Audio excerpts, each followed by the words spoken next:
there, everyone, and welcome to another episode of the 704 High School Highlight Podcast. My name is Jeff Taylor. I'm the sports director at Bahakel Sports. This podcast, of course, is a part of Bahakel Sports. And today we have a very special guest, Will Shipley, running back from Clemson, junior year getting ready to start. Thanks for your time. Yes, sir. Thank you for having me on. So let's start at the beginning.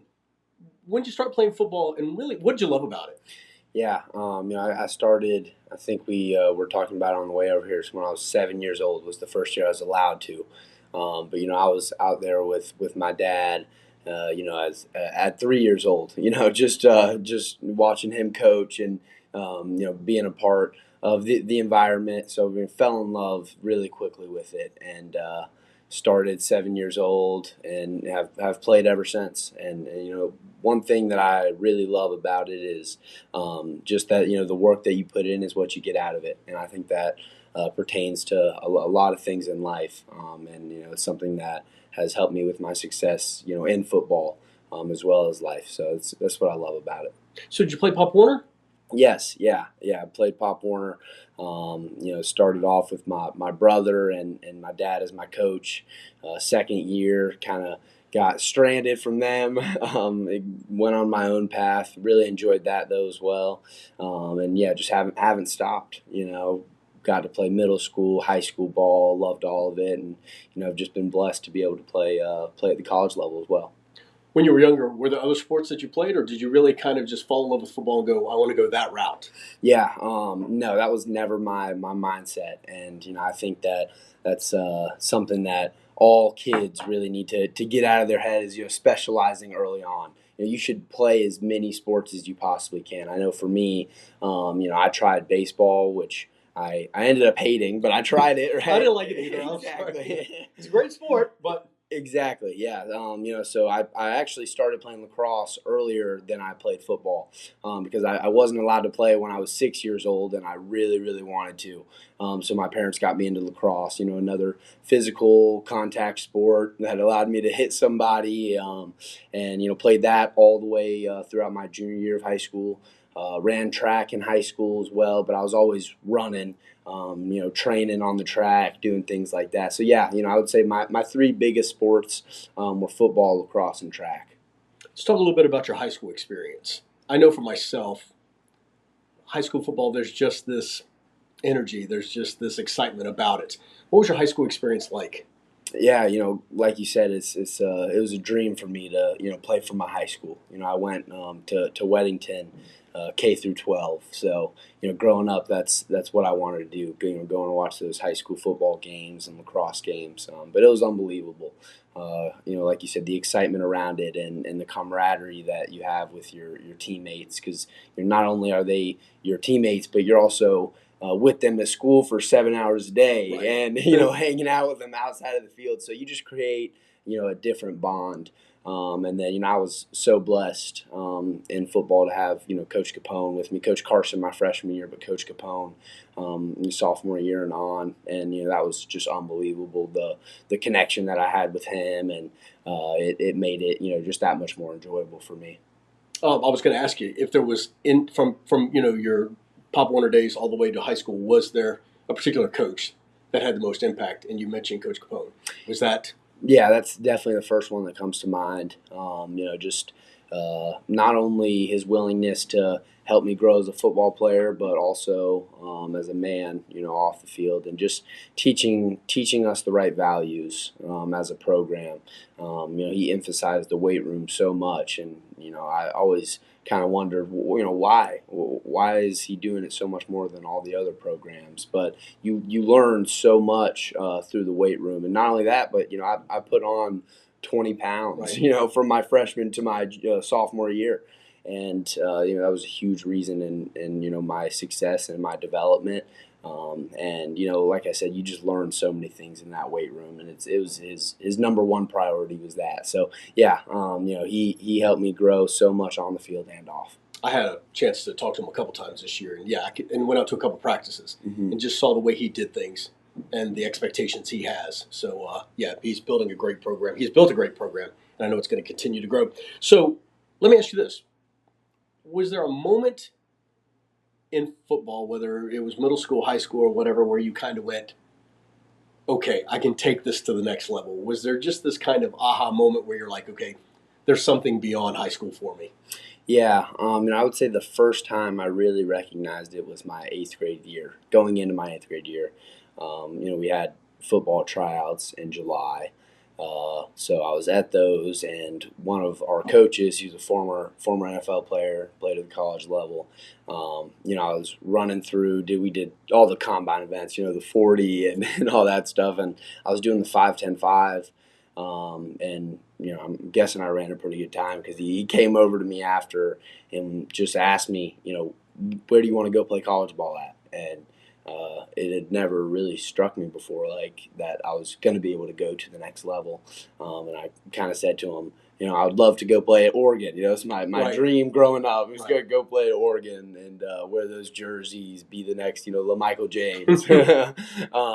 But yeah, when he asked me that question, and I said Oregon, he said, you're going to be able to go play anywhere you want in the country. And I think from that moment on, my confidence and my belief definitely increased. But still didn't have the full confidence that I needed, until I got that first offer from Duke going into my sophomore year. That's when I kind of knew that it was reality and that I could take the next step and make that dream come true. So you say you get your first offer as a sophomore from Duke, and then offers started to kind of, I guess, pour in and stuff like that.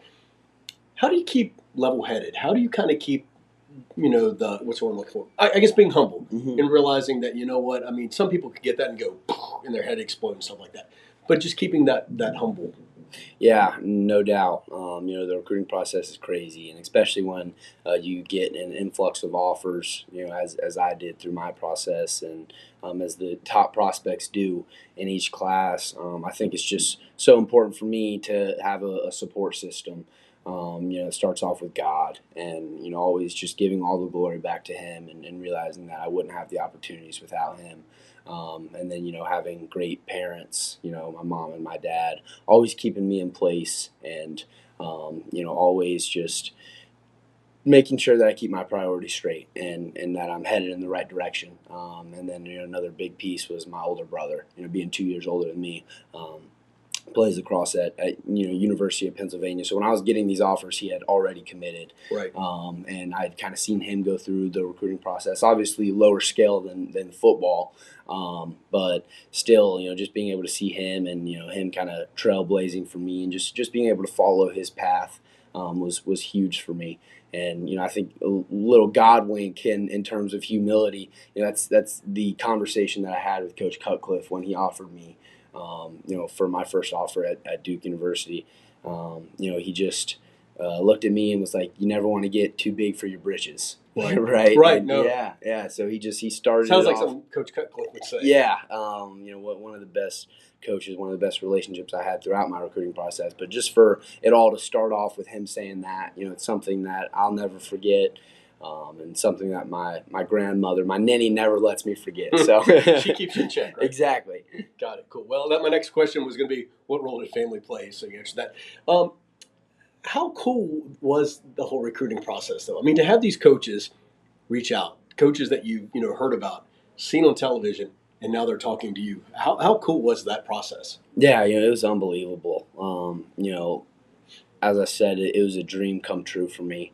And I think that's one of the toughest parts is to realize, that not only are you getting recruited, but you actually have to go play at the next level Right. now, right? So throughout the recruiting process, it's it's a process.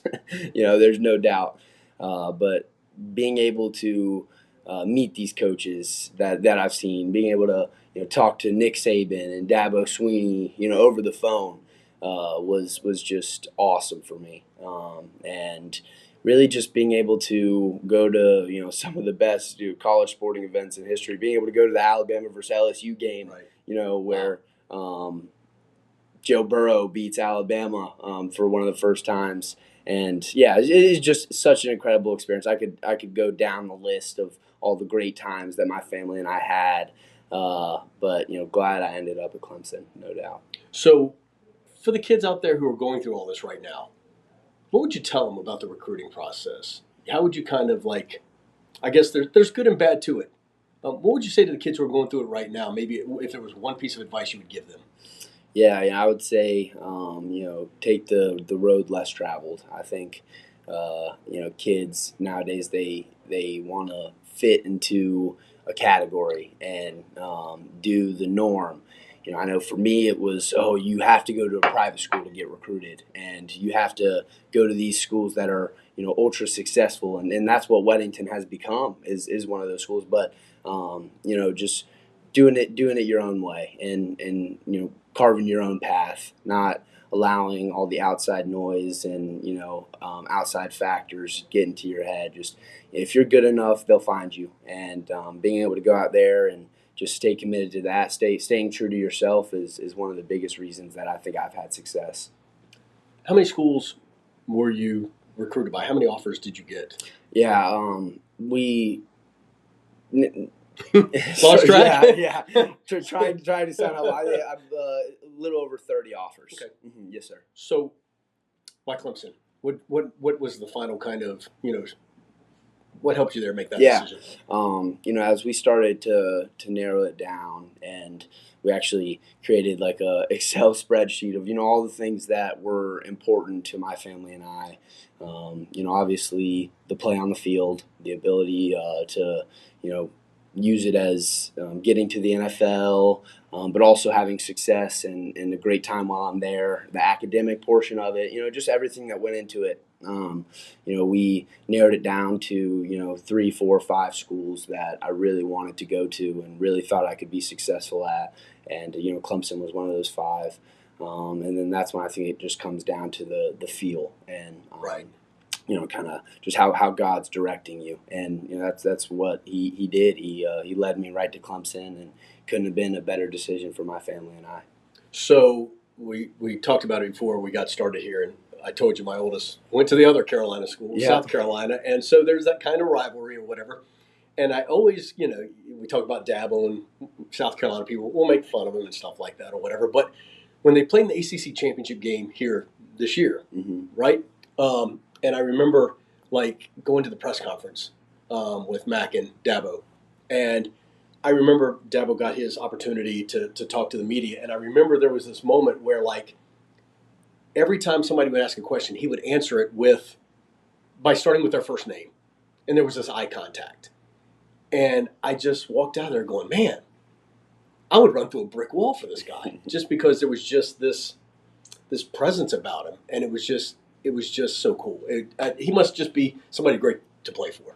Yeah, no question. And the guy that you see at the ACC interviews is the guy that we get every single day. Right. There's no difference in how he treats y'all and how he treats us. I'm sure he might be a little harder on us. Just a little bit, you think? Yeah, just a little bit. No, but he gets in front of us every day, and that's something that I think is taken for granted sometimes. But he gets in front of us every day before we go out to the practice field, and always gives us a little message. I think he could give a whole semester's worth of teaching and leadership and how to do it the right way. Right.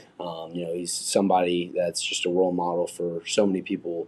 In our country and even in the world. That's why Clemson's got such a big following, is because not only is he someone you want to play for, but he's someone you want to follow. Right. And for me, I've been just so blessed to be able to be under him and be able to learn from him.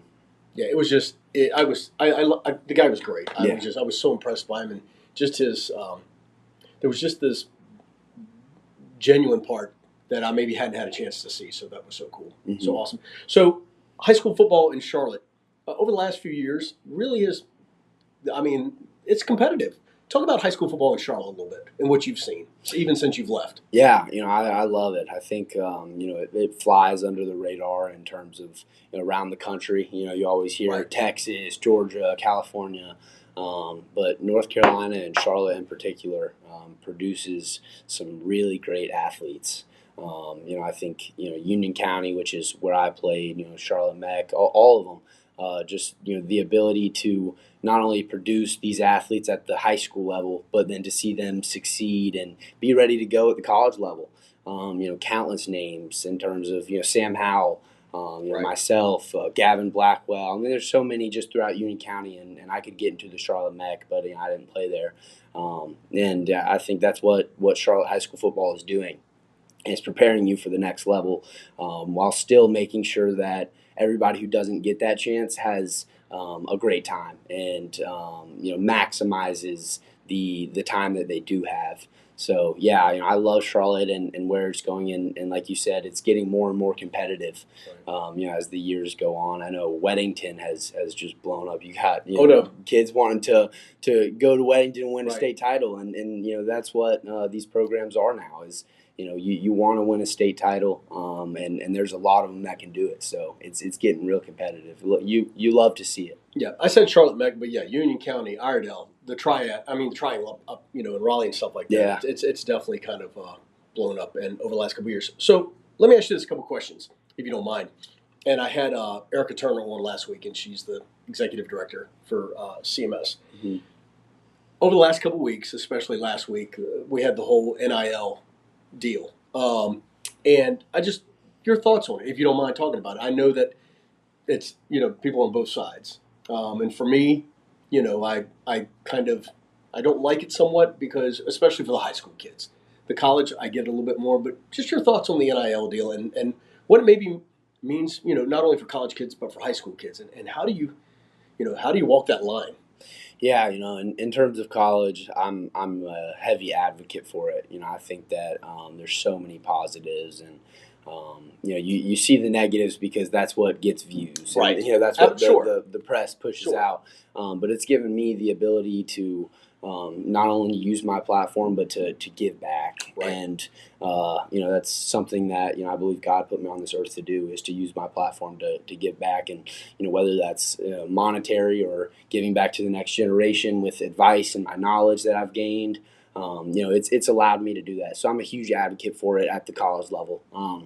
I think when you get to the high school level, it's complicated because, like you said, you've got kids who have the ability to go to the college level and are being heavily recruited. But then you've also got the kids who are just doing it for fun, Right.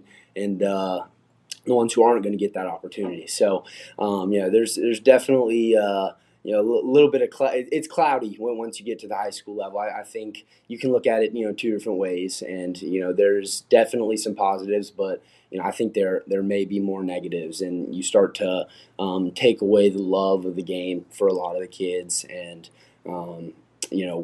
if you've earned the right to play at the next level and move on to be a collegiate athlete, that's one of the positives of doing it. Sure. Is that being able to profit off of your name, image, and likeness. But yeah, I think it can go either ways, and it can definitely help them out at the high school level, and it can be positive, like I've used it, and to be able to give back and do it. But I think there's maybe just a little too many negatives out there that could outweigh the positives. Right. And I agree with you there. Mm-hmm. The college-wise, yeah, high school, that's where I struggle with that a little bit. Yeah, no, I agree. And you get families and kids who maybe don't know what to do with the money when they get it, and but I guess we'll see what happens over the next couple. It's gotten a little crazy, but it's caused me to have to grow up in terms of right. I got to pay taxes now, Right. And I've got to talk with my parents about where I'm going to allocate the financial stuff, Right. And it makes you have to mature at a lot quicker level than you may want to. So I know I definitely would not have enjoyed it in high school as much as I have in college. For me, it's a little bit of taken away from the purity of the high school level, if that makes Agreed. sense. To me, high school football is just the love of the always game. Right, Yeah, exactly. And just being out there on Friday nights. Right. And that's where I struggle with it. Mm-hmm. Last question for you in terms of maybe something a little controversial. So then you've got the transfer portal. Mm-hmm. Another thing that I don't like, but I get it. Just your thoughts on that, because to me there's kids in high school who maybe are getting opportunities taken away because of the portal. Mm-hmm. I don't know how you feel about it. I just wanted to get your thoughts. Yeah, it's a tough situation. A lot like NIL, there's positives and negatives, and I think the influx of portal members that you're seeing has a lot to do with the extra eligibility with COVID. Right. And I agree. It right. does. It stinks, but I think that we'll see it downscale a little bit in terms of people that enter. But I think for guys like familiar off the top of my head like DJ who right. transferred out of Clemson right. to go to Oregon State. I think it's great for people like that. He put in the work. Right. He finished his degree at Clemson. Right. And he just wanted to try something new. Get a fresh start. Sure. So it's great. But when you're entering the transfer portal for the main reason of not being able to win a job, right. or having to wait your I'm not freshman getting my year. way. Yeah, right. exactly. I think or if a coach leaves. Yeah. I mean, I think if a coach were to leave who recruited me and all of a sudden that coach is no longer there, maybe it's that's tough. Yeah. Yeah, there's great reasons to enter the transfer portal, and I think it's an outlet that is really good for some people. But there's majority of people in the portal now. I think they just don't have the best knowledge being put into their ears, and it's tough for them to make a great decision for themselves. Right. And for a lot of them, if they would have waited it out and seen themselves 10 years from now, I think they would have probably decided to stay where they're at. And I know something Coach Sweeney says all the time is that the grass is greener where you water it. it's not always greener on the other side. I like that. Yeah, it's greener where you water that. it. So, wow. The time and the effort that you put in is what you're going to get out of it. And right. for some people, it comes quicker, like myself. Being able to play my freshman year, and for some people, it comes junior, senior year. But when you water it comes exactly. Right. Exactly. No, exactly. Wow. I go back to I wasn't a big fan of it, but then I go back and I don't know if you ever saw when Deion Sanders talked to the kids at Colorado, and he walked in and said, "I'm bringing my dogs with me." Mm-hmm. I mean, if I'm a player there, I'm going, wait, what? What does that mean? What? Yeah. And then I see them going, okay, I'm going to go up. I mean, that I get. Mm-hmm. So, yeah, it's a fine line to walk, and like you said, there's good and bad on both of it. Yeah. But I love your perspective. Thanks. So, when do you head back, and how excited are you for this upcoming season with Clemson, and how good can this team be? Yeah, I'm super pumped. Just finished up my semester last week, so that was good. Breathe for a couple days? Yes, exactly. Couple of days is right. I start summer school May 15th, and player-led workouts follow right after that. So get back on campus pretty quick here. Enjoy my time in Charlotte while I can with my family, and getting to see my older brother coming back on Thursday for a little bit, so spend some time with them. But in terms of this team, I just think it's Michael Jordan. The ceiling is the roof. Right. Michael Jordan quote. Best comment ever. Exactly. No, but we've got a really high ceiling, and but we've also had that in the past, so right. We've got to take advantage of our opportunities, and we've got the athletes and the playmakers, and the offensive coordinator now to really be explosive, on the offensive side of the ball and put up some really great numbers, make it a little bit easier on that defense, on the other side of the ball. Keep them off the field a little more, or just give them a little more leeway is what I'm trying to say. And we've got all the pieces in place. We've got the leaders, from within to really go the distance. And, there's no doubt about that. But we just got to take advantage of the opportunities and make the most of the time that we have. One final question for you. Yep. Is there a moment, or has there been a moment, or it's been decided Sundays in the fall a couple years from now? Is that the goal? Yeah, that's the goal. That's been my goal. Ever since I started playing at 6 or 7 years old, that's what I want to do. But it's all on God's time. Right. So whether that happens this year, next year, is really all on Him. I'm just along for the ride and enjoying it. I love Clemson University and what it's given me. But yeah, being able to play on Sundays and cement myself as one of the greats is a goal that I've had for a while now. Put you on the spot. One final question. Yep. Is there a team you'd want to play for? Has there been one team when you were growing up as a kid that go, hey, Is it the one right across, Yeah. right down the street there, or is there a team you really kind of just always grew up loving or something? Mm-hmm. Yeah. All the advice I've gotten in terms of media is to never answer this question. So Good man. exactly, I'm going to steer away. No, but I would love. Just the opportunity. Yeah, I'd love to be homegrown. I'd love to be in Charlotte. There's no doubt about that. I think I could say that. That's also been a dream of mine is to play for the Panthers and be where I grew up. Right. But anywhere where there's a low state tax and you can go enjoy it. Just a great organization where. But where God leads you. Exactly. I get it. Yes, sir. I get it. Understood. Well, Shipley, thanks for your time, man. Best of luck this upcoming season and best of luck in the future. Heck yeah. I greatly appreciate your time. Yeah, it was great. So that is it for another episode of the 704 High School Highlight Podcast. We want to thank you for watching this entire show and make sure that you subscribe to wherever you watch your podcast or listen to it. Make sure you subscribe, like, comment. We love to interact with you guys. And until next time, have a great week, and we'll see you next time on the 704 High School Highlight Podcast.